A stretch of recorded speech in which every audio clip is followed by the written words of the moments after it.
Hello, this is Josh McMahon, and this is my Week 5 journal video.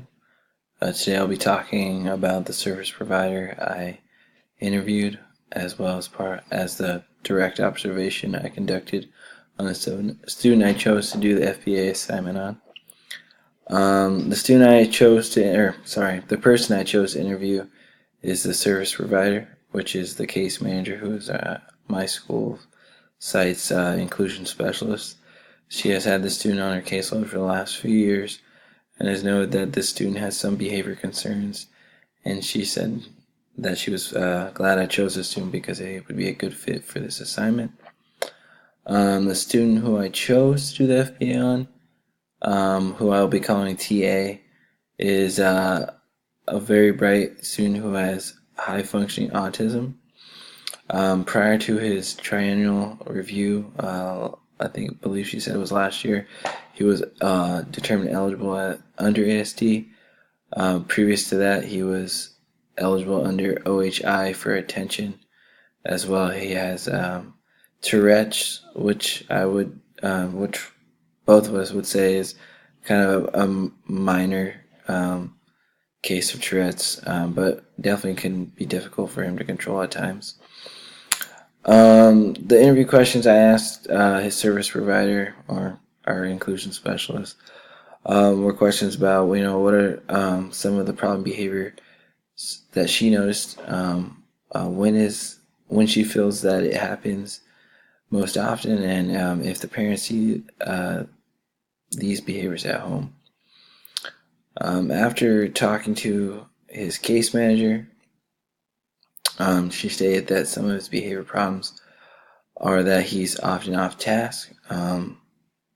You can frequently find him chewing on things instead of staying on task.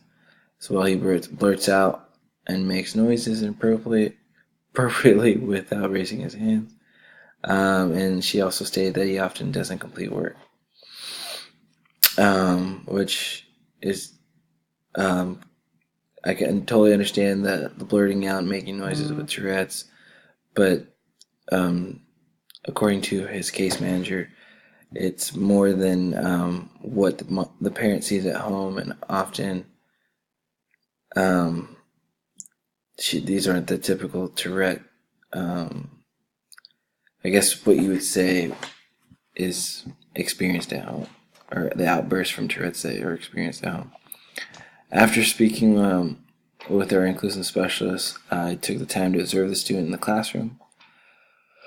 After observing TA, or the student I'm observing, right away I noticed that he's constantly off task. For example, right away when I walked in the room, his head was down. He would complain, saying that he didn't want to do his work and wouldn't respond to redirection from his teacher, as well as the para. His teacher prompted him 7 times in 10 minutes to get back on task. And even though with the constant prompting, he still didn't attend to the task that he was asked. Also, he displayed off-task behavior such as chewing on pens and in his t-shirt. The one thing I noticed right away was his t-shirt was covered in saliva. I've experienced it in person at times, where sometimes he'll have chew marks on his shirts, or if he's in a small group setting where he comes to the learning center, oftentimes he'll chew on the pencil or pen, and we constantly have to prompt him to not chew on the pencil or pen, because we often have to give him multiple pens or pencils in order for him to be able to do his tasks. As well, another thing I observed is blurting out and inappropriately making noise. For example, he was randomly blurting out inappropriate words. From my standpoint, it sounded like lyrics from a rap song that maybe he's interested at the time, but were definitely not appropriate for the setting that he was in, let alone, I don't know if it was appropriate for his age. As well, he would make comments without raising his hands, so he would constantly just make comments when teacher was asking questions, but they weren't related to the task, as well as he wasn't abiding by the classroom rules and raising his hand to answer the questions. So he was being very distracting.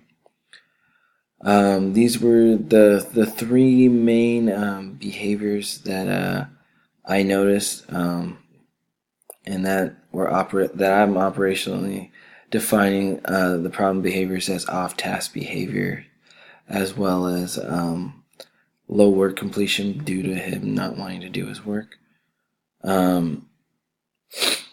As I continue to analyze this data and observe, hopefully another time in the classroom, I will collaborate with his case manager and as well come up with, through my observation and data I've collected, some potential interventions that could possibly be put in place and to help with this current behavior.